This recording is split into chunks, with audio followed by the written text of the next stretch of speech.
नमस्कार। मेरा वीडियो अगर पसंद आए तो मेरे जी एजुकेशन चैनल को अवश्य सब्सक्राइब करें।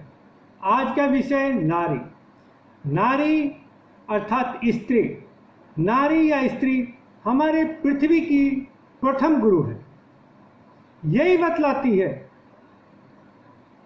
और यही सबसे पहले शिक्षा देने का कार्य करती है। छोटे बच्चे को सबसे पहले वो शिक्षा देना आरंभ करती है। नारी का व्यक्तित्व काफी व्यापक है। नारी के कुछ विशेष गुण हैं, जैसे दया, कोमलता, शांति, प्रेम, समर्पण, बलिदान, त्याग और क्रोध। प्रारंभिक समय से ही हमारे देश में लड़कियों की शिक्षा पर काफी जोर दिया गया है। हमारे भारतवर्ष में कभी भी लड़के और लड़की के शिक्षा पर कभी अंतर नहीं किया गया, कभी विभेद नहीं किया गया। यहाँ तक कि कुछ जगहों कुछ ऐसे भी आलेख मिले हैं जिससे लगता है कि लड़कों से ज़्यादा शिक्षा लड़कियों के देने पर जोर था। भारत में पुराने समय में आश्रम में भी लड़के लड़कियां साथ पढ़ा करते थे, साथ शिक्षा लिया करते थे। हमारे धर्मग्रंथ वाल्मीकि के रामायण में ये वर्णन आता है कि लौ कुश के साथ अत्रेय नाम की लड़की शिक्षा प्राप्त करती थी, उनके साथ पढ़ा करती थी। सोचिए उस समय में जब हमारे भारतवर्ष में लड़कियों की शिक्षा पर कितना जोर रहा होगा। हाल के दिनों में भी लड़कियों ने अपने शिक्षा, अपने ज्ञान के आधार पर यह साबित कर दिया है कि वह किसी से कम नहीं है, किसी भी मामले में कम नहीं है। उनको जो भी टारगेट दे दीजिए उस टारगेट को अचीव करती हैं। कुछ मामलों में लड़के से आगे हैं। जुलू शब्दकोश में पुरुष की परिभाषा करते हुए बताया गया है कि पुरुष एक पशु जिसका प्रशिक्षण एक नारी करती है। पुरुष वह जानवर है जिसका प्रशिक्षण एक नारी करती है। ये जुलू शब्दकोश में बताया गया है। वास्तव में नारी पुरुष की शिक्षक है। जब वह बच्चा हो तब या वयस्क हो जाए तब हर परिस्थिति में स्त्री पुरुष को शिक्षा देती है, उसको पढ़ाती है, उसको ज्ञान देती है। नारी शिक्षा पर हर समय काफी जोर था।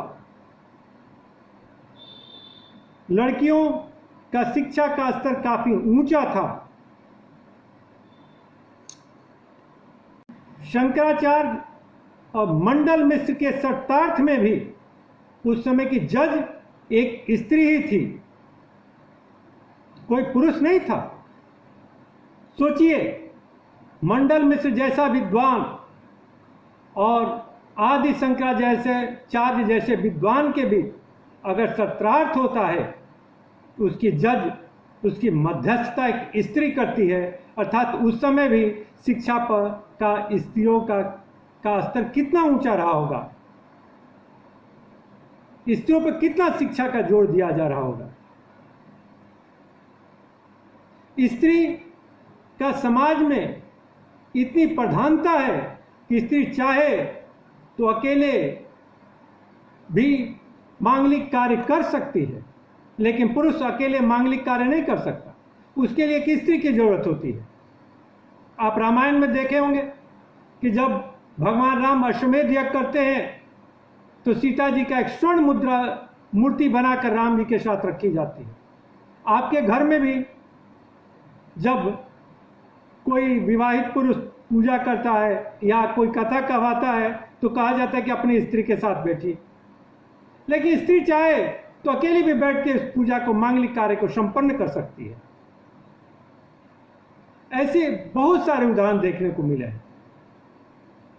ऐसा कोई धार्मिक प्रतिबंध नहीं था उस समय भी और भी कि लड़कियों का विवाह करना आवश्यक है। ऐसे बहुत सारे उदाहरण मिलेंगे कि जो लड़कियां कुंवारी रह के अपने जीवन को काफी के स्तर को काफी ऊंचा उठाया। 12 मिहिर का कथन है कि धर्म और अर्थ की सिद्धि स्त्रियों पर ही निर्भर है और मानवीय प्रगति के लिए स्त्री अत्यंत आवश्यक है। आप लाख कमाएं और आपके घर की स्त्री उसका सजो के नहीं रखे तो आप आगे नहीं बढ़ सकते। आप किसी भी स्तर पर देख लें, पुरुष बिना स्त्री के काम चल ही नहीं सकता। पुरुष के लिए स्त्री का होना आवश्यक है, लेकिन स्त्री के लिए पुरुष का होना आवश्यक नहीं है। स्त्री चाहे तो अकेले भी जीवन बहुत लंबे समय तक चला सकती है, लेकिन पुरुष के लिए वह काफी कठिन होगा। आज के समय में भी जिस समय पुरुष चारों तरफ समस्याओं से घिर जाता है, विषम परिस्थिति में फंस जाता है, उसे उभरने का कोई रास्ता नहीं मिलता, तब वह किसी स्त्री के शरण में चला जाता है और स्त्री उस समस्या से उसको बाहर निकाल देती है। आज मां सीता नहीं होती तो राम को कोई नहीं पूछता। अब कल्पना कीजिए, रामायण से सीता को निकाल कर देखिए, क्या रामायण है? नहीं है। अगर महाभारत में द्रौपदी नहीं होती तो महाभारत ही नहीं। इसलिए हर परिस्थिति के लिए स्त्री का होना आवश्यक है। स्त्री सभी समस्याओं को आराम से उसको टेकल कर लेती है। कल्पना कीजिए कि स्त्री के जब पेट में एक बच्चा होता है, 9 महीने वह पेट में रख सकती है।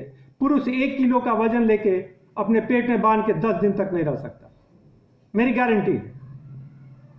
कितनी पीड़ा से बच्चे को जन्म देती है और तो भी खुशी खुशी उसको लेके अपने गोद में लेके खिलाती है। अगर पुरुष के मन के विरुद्ध थोड़ी सी भी कुछ हो जाए तो अपना रूप दिखाने लगता है, लेकिन स्त्री उस बच्चे को प्यार से पालती है, दूध पिलाती है, बड़ा करती है। वह किसी चीज की आशा नहीं करती उस बच्चे से। कितनी निश्चल है, कितना उसका त्याग है, कितना बड़ा बलिदान है, आप इसे अनुभव करें। स्त्री जहां कोमल स्वभाव की होती है, वहीं जब मिले मौका तो चंडी भी बन जाती है और काली का रूप भी रखती है। अब सावित्री और सत्यवान की कहानी को याद कीजिए। आज सावित्री नहीं होती तो सत्यवान नहीं होता। इसलिए स्त्री समाज के लिए सबसे प्रधान है, वो प्रथम गुरु है। वही बतलाती है कि प्यार क्या होता है, वही बतलाती है कि त्याग क्या होता है, वही बतलाती है कि बलिदान क्या होता है, वही बतलाती है कि समर्पण क्या होता है। आप सोचिए, एक पुरुष शादी करके ले आता है किसी स्त्री को, कितना बड़ा त्याग है कि जहां वह पूरा शादी के पहले का जीवन व्यतीत करती है, उसको त्याग करके उस पुरुष के साथ चली आती है। कितना बड़ा बलिदान है, कितना बड़ा ममत्व है कि एक बच्चे को पालती है। इसलिए स्त्री महान है और इस संपूर्ण पृथ्वी की सबसे पहली गुरु अगर है तो वह स्त्री ही है। अगर मेरी वीडियो पसंद आए तो मेरे चैनल को सब्सक्राइब करें, इस वीडियो को लाइक करें और शेयर करें। धन्यवाद।